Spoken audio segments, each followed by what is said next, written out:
Have we, Let's go upstairs. Welcome, listeners. yeah, welcome. We are officially upstairs. Yeah, upstairs. Upstairs where it all happens. We're actually upstairs in the DIY studio. Welcome, Logie. Logie Bear. So how you been? Yeah, not too bad, man. Not too bad. A bit of an interesting weekend. A bit of ups and downs, but Yeah. overall, not too bad. How's old Logie Bear? Yeah, not too bad. Yeah, it's one of those not too bad weekends Yeah. where, well, it's not the best, Yeah. but it's not the shittest. Yeah, that's right. Yeah, I've just caught up with a few mates, done a few wheeling and Yeah. dealing. Yep. Oh, we should actually address that last couple of episodes we haven't had Taekwondo. That's right. Yeah, Where is she? We finally got a postcard back from Taekwondo. Oh. Yeah, and she's decided to stay in the Caribbean. Yeah. Oh, wow. Yeah. Has she, found someone, fallen in love and just... I think it's all of the above, to be honest. Okay. Yeah, she's just loving life there. So, like, getting married, getting a visa... Yeah, I think so. Getting a green card. Yeah, and I think she had ideas of maybe bringing out her own podcast over there and stuff. So we said, yeah, well, congratulations. I think we got to fly over there later next year for a wedding, which is quite exciting. Yeah. No, really, I think Taekwondo got thrown out by accident. Oh. Really? Yeah, I think she did. So we might have to go to like some salvo stores, or I don't know. We have to get some kind of other kind of character. we might have to go thrift shopping to find something. Yeah, we need something like the head of a teddy bear or something. That's a bit. Well, I mean, let's just rip a head off a teddy bear and just chuck it there and call it Ted's. I don't know where you're going. I don't really want to rip a head off a teddy bear and just put it on the couch and be like, well, what else do you want to do? I don't know. We'll just find a doll. Yeah, but then you got to rip the head off. Well, why not have the body? Taekwondo happen to have no body, but why not just keep the body? Okay. All right. Anyway, yeah. So what's been happening? So that's the latest. Sorry, that's the latest update on Taekwondo. Okay. So we're gonna have to come up with another name. See, Taekwondo was such a good name. It was just there. Letitia. Yeah, I'm feeling Letitia. Or if we get a guy, it could be like DeAndre.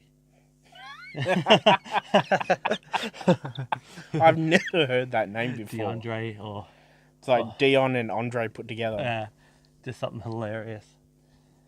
So yeah, I've been pretty good. My cold is still kind of sticking around a bit. Yep. It's getting quite hard to shake off. Oh, really?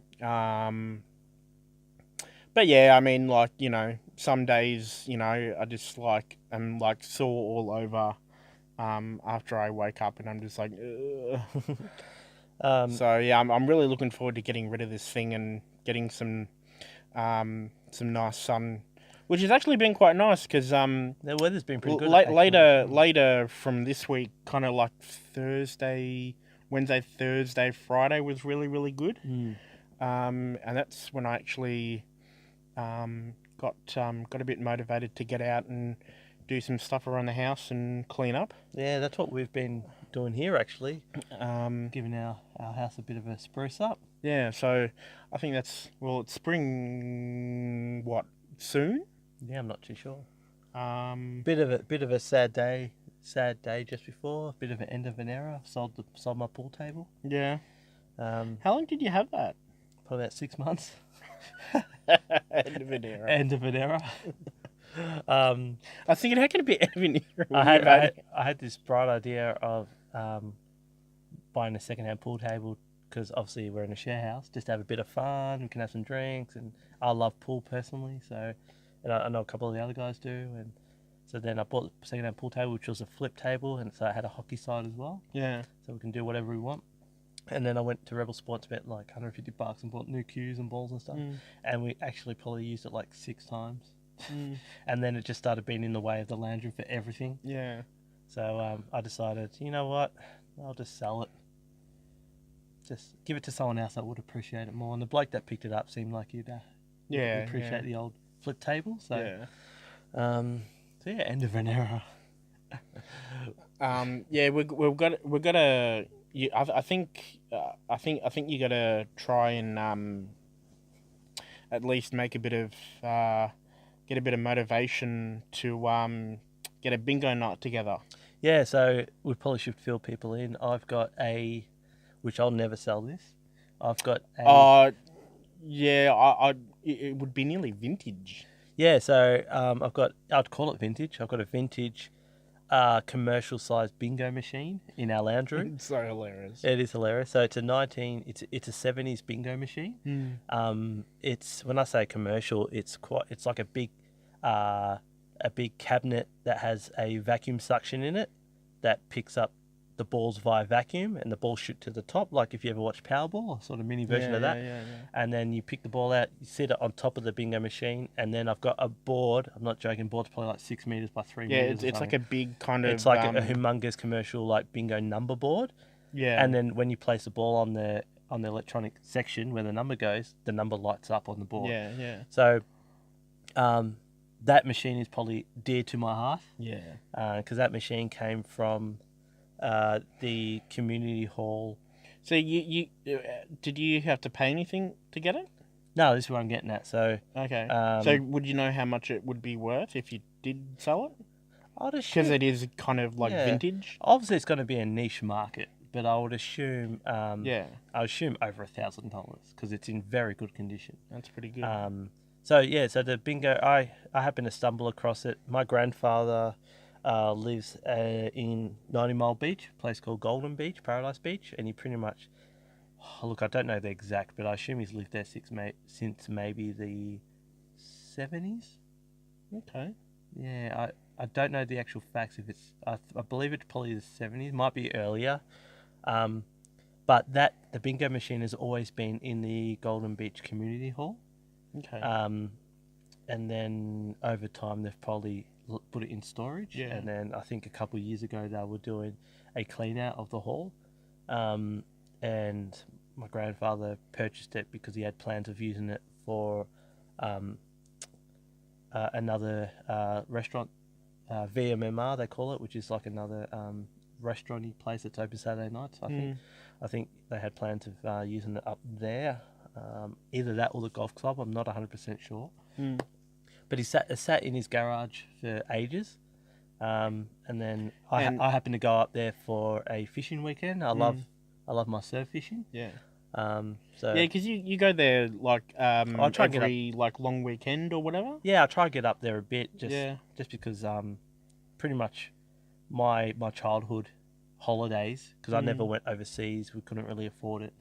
I never did what maybe other kids might have done and gone to Disney World or Queensland or something. So most of my childhood holidays or school holidays, weekends, whatever, were up at Golden Beach, Paradise Beach, 90 Mile Beach, for those half an hour from Sale towards the bay. So I've got real sentimental sort of value up there, I guess. So I try and get back as much as I can. Yeah. But anyway, so I went fishing there, stayed at my grandfather's place and noticed it, and I've always been one for collecting vintage things, and just I like anything 70s era, pretty cool. Yeah. I just like it. So I sort of mentioned it to him, and he said he was going to use it, but he's not using it. Then we sort of just came up with a deal, which of course he looked after me with. I purchased it, and after purchasing it, it stayed up there for probably another 6 to 12 months, just because it's so massive. I didn't have and it's such a long way to. Yeah, it's like 3.5 hours away from where I am now. Yeah. And I just at the time didn't have a van to pick it up. Yeah.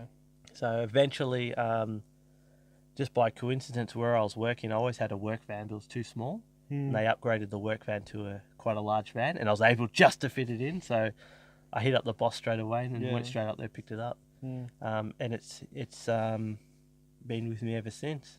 So I've probably had it for about 2 years now. 2 years. So what you should do, but sorry, I cleaned it all out, made sure it was all working, and 100%, there's nothing wrong with it. So it's pretty cool. Yeah, you should definitely when you do the bingo night, you should I assume for people out there that know that, you know, when you're doing bingo, you always call out the number and then the name for that kind of number of what it looks like. So it's like 11, legs 11, and like, you know, 22, two little ducks, and you know. When I bought the bingo machine here, and you should get like a t-shirt, a Tux t-shirt. Yeah. Welcome everyone. I originally had the bingo machine at my old place, and then when I moved to my current place with the studio, I bought it here. But when I bought it here, because it's a share house and we're all sort of early 30s, late 20s, I had like some cool ideas and maybe having like bingo drinking nights and just making it a bit fun and stuff. But we haven't really. Besides turning it on to show people, I haven't really organised anything. So, but it's still sitting there. I'll never get rid of it. The plan is one day, obviously, when I have my own place, I'll either deck out half the garage as like a sort of games room, or just a cool like man cave. Yeah, rumpus man cave thing. Perfect. And I thought perfect for a man cave. And I thought, because I've pretty much had all my memories as holidays in Golden Beach, and I've had family that's always been there. It's a bit sentimental to something cool, and wherever I end up purchasing a house, or wherever I am in life, I can always look at that and just think of classic times. That was kind of the same with me over this weekend, going through some old stuff. As I was saying before, did a bit of a clean out of our garage. And there were quite a lot of old things, obviously, you know, from your past, and you know, you kind of think back, you know, oh wow, and so had a bit of a spring clean, and you got to be careful, because there's a real like, it can borderline hoarding.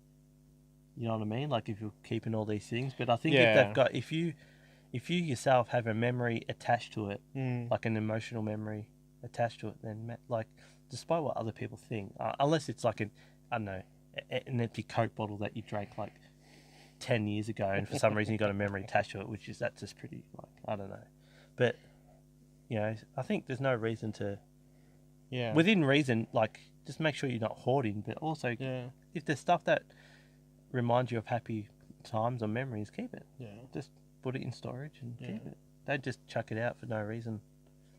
Yeah, I'm far from a hoarder. Yeah, see, I've got like plastic.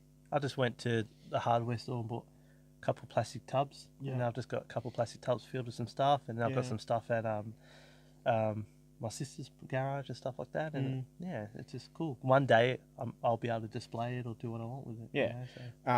You know, so. I have this very similar thing. I have like a few plastic tubs with a whole lot of old stuff that. I'd imagine in your plastic tubs there'd be a lot of old, like Windows 98.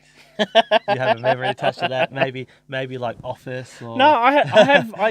No, it's you're actually right, because I actually Red Alert. I collect a lot of old Roller Coaster Tycoon. I collect a lot of old tech stuff. So So I mean, some of it is like cool to kind of keep. I can't believe I remember this, but I'm pretty sure you told me once that you've got a Windows still in its packet. Whoops, sorry, people. I didn't quite know that was quite. There you go. Yeah, should be okay. Yeah, I'm pretty sure. I remember you telling me once that you have an old Windows version unopened. You are exactly right. I'm not going to say how I acquired it, but yeah, it's quite amazing. It's Windows 3.1. Goes back to my story when I was a gangster. 3.11. 3.1. Original floppy disks. In its official proper boxed version, and it's still like cling wrapped and not touched. Like original cling wrapped? Yeah. Like suction wrapped? Or like someone's redone it? No, original. Is there a mark? Is that valuable? I think a couple of maybe a year, I don't know, some time back, I just had a quick look. And I think they were kind of going for about 300 to 400. Oh wow. But I don't know because mine's cling wrapped, so it's original. Yeah. I think it might be a bit more. Yeah. I also have a original boxed version of Office 2000. That, right on track. That isn't cling wrapped. I actually bought that from Amazon, I think, and that cost me quite a penny. Oh really? Yeah. Oh wow. Okay. Yeah, that was about 150. Oh wow. How long ago did you purchase this? Probably about, I don't know, 8-9 years ago. Oh wow. Okay. Yeah. Okay. It was quite expensive, but it's pretty much in absolute pristine condition. If you had the cling wrap on it, and you said it was original, you would not suspect that it was used. Every single disc is perfect, never been scratched, nothing. So it's really perfect. So Isn't it funny we all have like our own little things that... I actually have quite a collection of some of my old Nokia phones. you might be borderline hoarding here. No, I'm not. It's not. So, okay, people, there's a difference between hoarding and collecting. So one day when you get your own place, you're gonna have like a glass cabinet with just old Nokia phones. Yeah. And I also have a collection of old HP PDAs that I used back in the day, which are quite cool. I've got 2 of the first iPhones. If you're collecting phones. I don't collect iPhones. Yeah.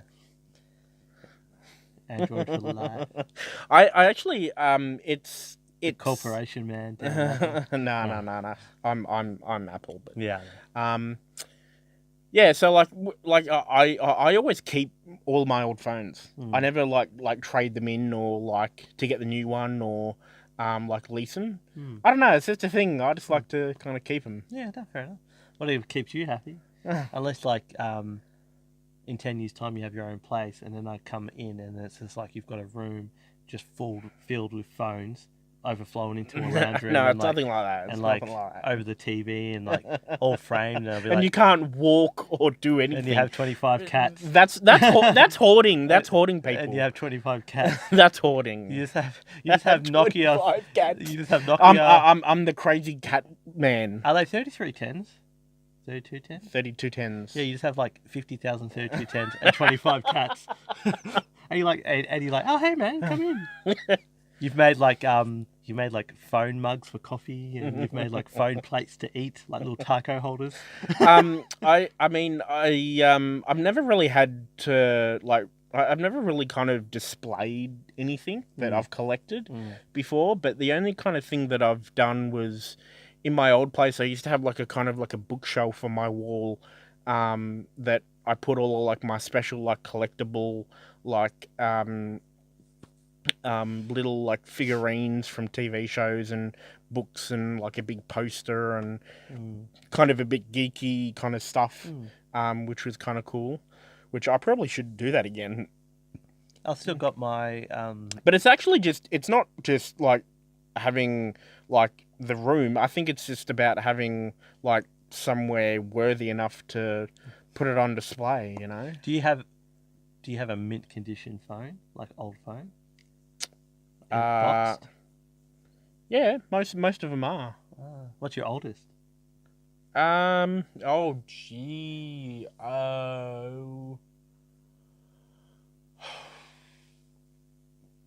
Probably.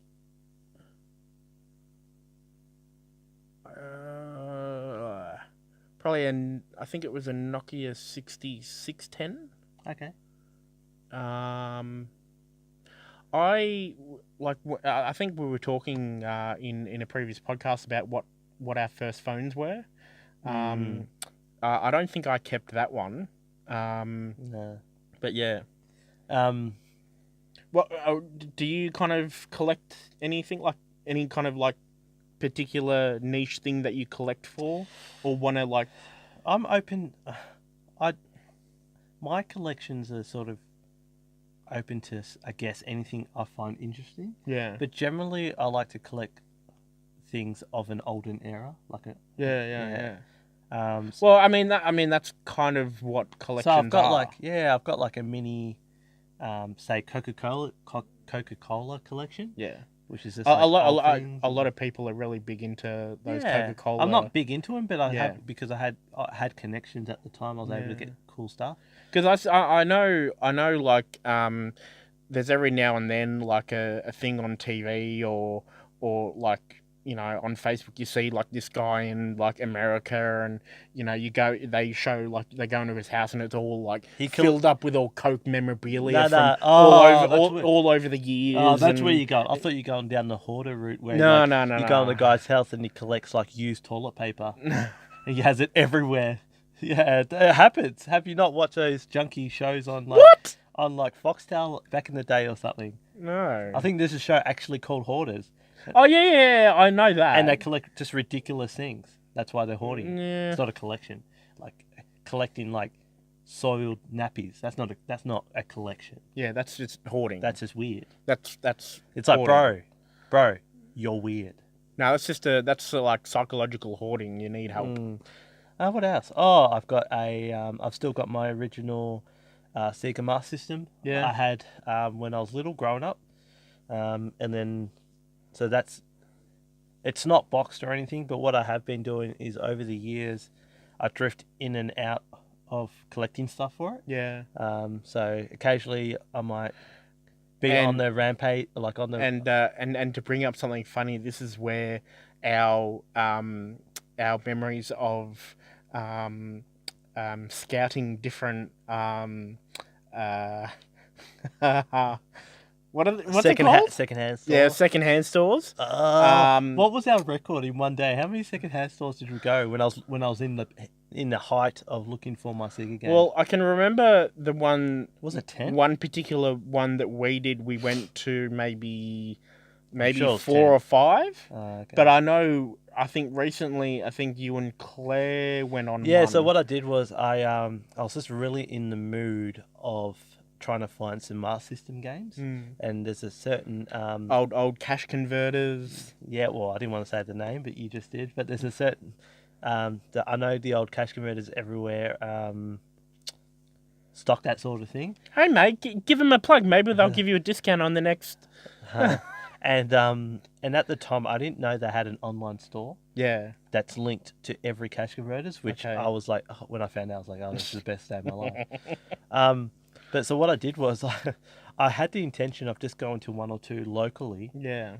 And then seeing what they had. But then, like I was that addicted mentally. I'd go to one, and then I'd be like, oh yeah, there's only another one like 6 k's away. I'll go to that.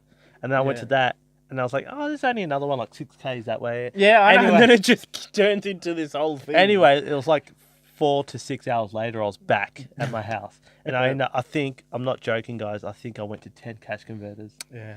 And I ended up from Did you actually? Glen Iris. Yeah. I ended up from like this area where I am, probably to like the other side of like the Westgate, down like western suburbs. And then I was just like, once I was finished, I was like, oh, I got to drive all the way back. But yeah, that. But did you actually like get anything from that? Yeah, I got a couple. I got a couple games. Yeah, I didn't come home empty-handed. That would have been. But then as soon as I got home, I think it was one of the sales ladies at one of the cash converters told me like, oh, we have an online store for this sort of stuff that links all the stores together, and you can just browse through, say under Sega, you just browse through what's there. And I was just like, oh, that's awesome. Yeah. But then the downside to that is you can't really haggle. Yeah. Secondhand stores, you always like can haggle. Like for example, a week ago, I bought a Master System game. It was like marked $30 or $20 or something. Yeah. And I was just like, oh, can you do any better than that? And they just took $10 off. Yeah. Whereas you buy it online, you just got to pay for it. Yeah. And I suppose, it's all good and well. But I've got like 32 games now for it or something. But I suppose kind of, the online has its, convenience and everything like that. But of course. It takes away from that, like... The best thing about e-commerce, I guess you call it. Yeah. Is you get to see things that you normally wouldn't see in your local area.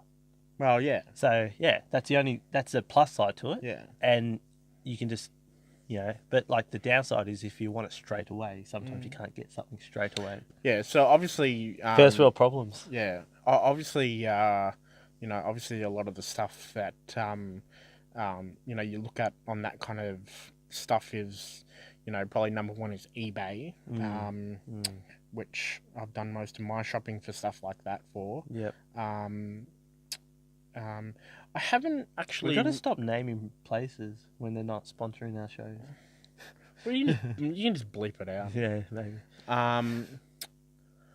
But yeah. Yeah, so, yes, I guess you could say some of my collection Sega stuff. I've got some automotive collect a little bit of automotive stuff where it's like a couple of car models or... I used to be into those models that you make yourself. Yeah. So I've got a couple of those still in like what you call like cling wrap, I guess, or whatever it is. Yeah. Some old Mazda models and stuff. Some manuals. Yeah, just I've got like my little niche things, but I don't have like I do like a couple things here, a couple things here. Yeah, I'm kind of like that too. And then some things like I'd buy and sell. Yeah. Just to make a little bit of money because I might have got it at a good price and I clean it up. But then there's obviously some things that in my mind I'll probably never sell. Yeah. One of the classic, I don't know if you remember this, one of the classic things I bought and sold. I finished work down southeast one Saturday, and then I happened to be browsing Facebook and noticed that there was a garage sale probably like 2 hours away. And it had something I was really intrigued at a good price. So as soon as I finished work, I'm not joking. I've driven so far for things, man. But like this 2 hours is nothing. Like I've driven further. Wow. Anyway, I left work and just went on this 2-hour road trip by myself. Never gone to that extent. Yeah, I went on this 2-hour road trip by myself just to this dude's garage sale on his front lawn, and then I ended up buying a Sega, was it a Sega Genesis? I think it was a Sega Genesis and a couple games. I got it for like $60 or something. But the Holy Grail, which I went there for, was one of those old style, bright yellow telecom payphones. Oh, yeah. I don't know if you remember it. I know what you're talking about. And this telecom payphone was like in mint condition, but it wasn't just the phone. It was like, because obviously those old telecom payphones would have been outside or in convenience stores and stuff. This one was like mint condition, that it had the actual phone, and then under the phone it had the mount, the big sort of rectangle mount that you would put your yellow pages in. Classic. And then under that it had a stand which was probably like that long. Yeah. That so obviously bolted to the floor. Yeah. And I bought all that, and I was just like this. I was so wrapped.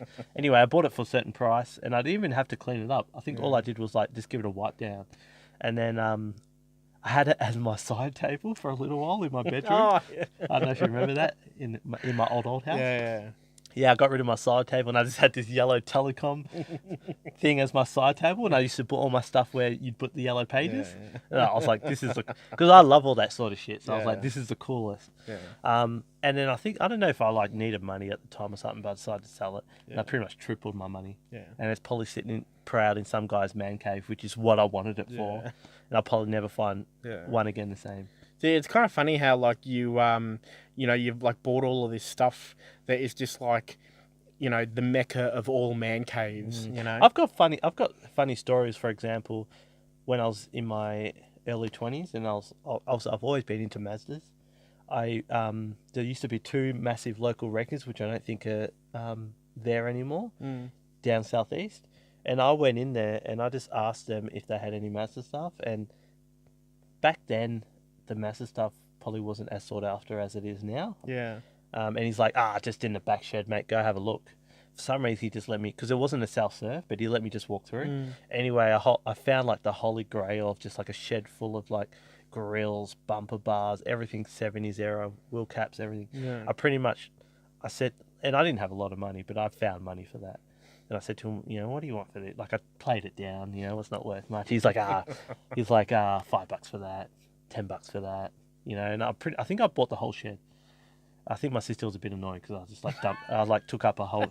I just pretty much bought a whole shed of stuff. It was all hanging on the walls. I took it all down. Anyway, I probably paid like, I don't know, $200 max. One of them was what you'd call. One of them was a rear bumper bar off a let's just say a 70s Mazda RX-3. Some people might not know what that is, but let's just say, right, which are extremely hard to get. And this one was a Japanese version, and the people didn't know that. So I paid, I think I paid $35 for that bumper bar, and I sold it. I ran it on my own RX-3 for a little while, and then I ripped it off again, probably because I needed money when I was younger, and I sold it for $900. And that's how rare it was back then. Wow. Whereas now it's probably worth, I'm not joking, probably a $3,000 bar. Yeah. But just little things like that. Like I was always a bit of a wheeling dealer. I still am too. I've slowed down a lot, but because I just don't have time for it anymore. Yeah. And I just generally just get what I want to keep. Yeah. But yeah, I was always a bit of a wheeling dealer back in the day. But yeah, like obviously throughout our podcast, we'll drop a couple stories like that. But Yeah. Me and Logan have had some pretty classic times with just but a bit of everything. Yeah. Yeah, it's kind of, I don't know, that kind of time of year where you spring clean and You know what? you look at all your old kind of collectible stuff and going back to technology, probably the last month and a half to 2 months. You'll laugh. You know what I've been addicted to again? Have a guess. Okay. I would say This will bring back memories. I would say that you've been back into balloons. Oh, that's also memories. But no. Good guess though. That was a great game. Yeah. Balloons, which was like a tower defense game. Anyway, no, I've been like heavy into Pokemon Go Yeah. again. Yeah. I remember. I don't know. People obviously probably remember the craze of when it first came out. It was such a different type of game, and it was just like everyone was running crazy. I was kind of one of those ones where, I think, quite a few of us had gotten onto it quite early, early on, and I was kind of like, I kind of resisted it, and then you got into it, and then I think you made me get into it, and then I kind of got into it with the rest of us, and I can actually remember we went on some poke hunts and driving around, and that's what I mean. Some people obviously might not remember when it first started, but like we were on it when it first started, and like it was such a craze. It was like nothing. It was like nothing we've sort of seen before in my lifetime. Yeah, I know. It's kind of weird. If you think about it like that, the amount of people that was just so hooked on it. Yeah. I mean, like me and Logan and all my other mates, we used to go down to lakes. Yeah, this particular spot. Yeah, and just like it was kind of like a hot spot. But like when it first opened, we went to this lake. There was like hundreds of people at this lake, all doing the same thing. Yeah, and like you could actually like it was pretty blatant what the other people were doing, because they're all on their phones going, oh yeah, look, and so it was kind of just funny looking at it. Yeah, so we were and then it's sort of, I think they updated it, and a few people, like I think I got annoyed at a couple of updates, and I lost the interest because there was more effort and stuff to find them, and I couldn't be bothered anymore. But yeah, the last probably 2 months, I'd say I've been hooked. Yeah. Because they're clever. They keep sending me notifications throughout the year. Then I've never been on it. Now I was like, once I checked it, as soon as I checked it, I don't know, it was like a Pokemon I caught or something, and then I was just like, got hooked. And I'm addicted to it. Honest, I'm hooked. Yeah. But yeah, they've updated it and made it like just heaps better in my opinion. I think it's made it enjoyable again.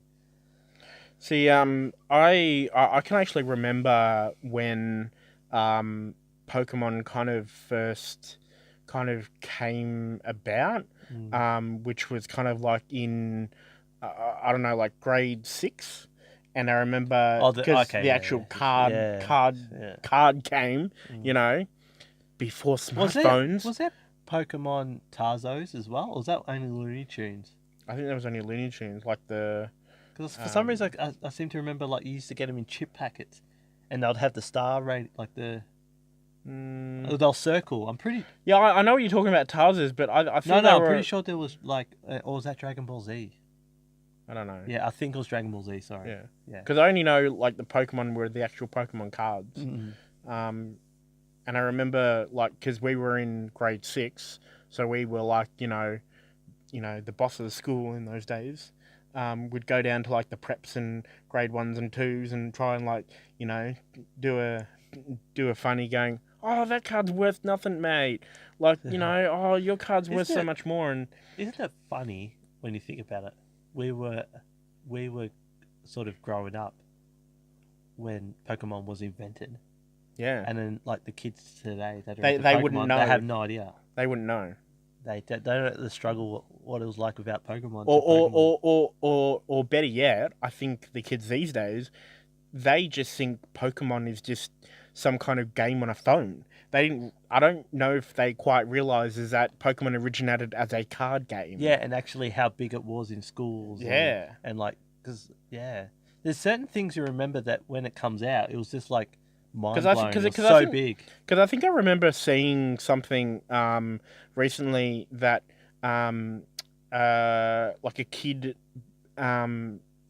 obviously, our age now, but as a kid, he collected all of the Pokemon cards and he had all of those like proper official like big cases and stuff that you'd like put them all in the case and everything. And I think it was like the fact that he had every single card back then and then he still has it now and that thing is worth absolute thousands. Yeah, I know. It's like tens of thousands of dollars for that whole thing, every single card in pristine condition back from the 90s. And you think about, not really changing topics, but going sideways. How big was like card collections back in the day? Because I know weren't NBA. Yeah, weren't you into like basketball cards? Yeah, that's what I was getting. Like, yeah, like because obviously technology wasn't that advanced like it is now. So, like, how big was like collecting cards? Yeah. I mean that was. Cards. I mean, yeah, but that was always like a even even though I suppose technology wasn't that great around those days, but I mean a lot of the things that we did as kids didn't really involve technology. I mean, I know the only kind of technology kind of thing that was a bit of a craze when we were kids was Tamagotchis. Oh, Jesus. Do you remember them? Oh, I can't believe you remember Oh, my them. God. I was hooked on a Tamagotchi. Yeah, me too. Oh, man. Tamagotchi, that's memories. Yeah. It's like a little 2D black and white screen. Yeah, and you had like 2 or 3 buttons on it, and you had to feed it. Man. And yeah. And if like you went on a long weekend or whatever, and you come back and it's dead. Oh, man, that is memories plus. I totally forgot about Tamagotchis. What else was big when you were younger? Yo-yos? Yeah, yo-yos was big. Oh man, I've still got it somewhere actually. It's part of my collection. I've got a classic. Do you know the ones that when you spinned it down, there were like lights on it that would like light up? There was a couple like really cool. Like if you had these yo-yos, you were like gangster. Yeah. I think a couple was like the OG Coca-Cola ones. Yeah. Yeah, I think if you had like an original old school Coca-Cola one, or Fanta one and stuff, that was cool. And there was one which I still got in my collection. I would have to find it. I know it's somewhere. There was a yo-yo called The Brain. Okay. I don't know if you ever remember it. No. It was called The Brain. It was like a see-through coloured thing, and it had ball bearings in it. Oh, okay. And you used to have to lube the ball bearings up with like oil. I think it was like cooking oil or something. Yeah. And the idea of that was when you spin it down, it could just spin for ages, and you could do all your tricks. It was called The Brain. Some people, is that how they did? Is that how like some people did the trick where you create that kind of swing, and you could go in like a triangle, and it would just sit there, and it would just swing in the like a that was was my go-to trick, and to be honest, it's probably the only trick I could do. Was that triangle and have it swing. And I think that the really really hard one was walking the dog. Do you remember that one? Yeah. Yeah. But I tried not to walk the dog too much with my good yo-yos because it scratched them up. Yeah. Unless it was on carpet or something. But man, I know some of the audience will would remember, but the brain. Yeah, okay. And yeah, I've still got mine, and I've still got a lot of the old. You should bring it on the next podcast. Yeah, if I can find it. I think it's at my sister's house somewhere. But I've also got a lot of the original, maybe 2 or 3 original Coca-Cola Fanta yo-yos. And then I think. Yeah. So that's what. Going back to the point, like, I sort of keep stuff or collect a few things from different things that sort of I found enjoyment in. Yeah. Yeah. Did you collect anything? Or did you have one thing that you just remember like that you take everywhere? Yeah, look, not really. I had massive amounts or massive collection of like Hot Wheel cars and Matchbox cars. Yeah. I had boxes. Yeah. And I collected that many. Yeah. And I was that sort of, I guess, obsessed with them that what I used to do, you'll laugh at this. What I used to do is because obviously I took them out of the packets to play with it. Yeah. Because I wasn't about keeping them in packets. Yeah. But what I used to do, I used to get big boxes, and then I used to, each one, I'd wrap it in a newspaper, and tape the newspaper up, then put it in the box, so they're all like couldn't scratch, and they're all like looked after and stuff. Yeah, I think I ended up giving them to my nephew, and he probably just played with them. Okay. Broke them. Because I think the only thing I can remember as a kid was, obviously the big thing back in those days was Lego. If you had rich parents, because we all know Lego is like an arm and a leg. Yeah, that's why it's called Lego. Yeah, yeah, that's right. I never had Lego, but I wasn't rich. I was probably more into. There was this certain brand of. I was into like Hot Wheel cars and stuff like that. And like I had a whole lot of like, like the like the play roads and like different like things that you could like do with that. Like you had little garages. Did you tag me in one of those play road mat jumping things? Yeah, that was hilarious. Classic. That was hilarious. I think everyone had one of those in the 90s. One of those mats. Yeah. But yeah, I was a big person on like little cars and roads and stuff as a kid, and I kind of collected all of that. That was interesting. And I suppose that's how I kind of got into the whole, like SimCity and like designing roads and shit. It's funny you think about it like that. All those Hot Wheels cars and just having family members that had cars, real cars. Yeah. That's probably like what got me into cars as well. Yeah. But anyway, probably should Yeah. I think we'll wrap it up. Yeah, it's been a good time reminiscing and spring cleaning and collections and we're going to wrap this up and go hunting for something else for our studio. Yeah. I think. Yep. I think that's a good idea. If it's not too late. Yeah. Anyway, keep it real. Peace. What they used to say, keep it real. Keep it real. How's it hanging? Yeah. Radical, dude. Keep it real. Wasn't that Millhouse? Radical. Yeah.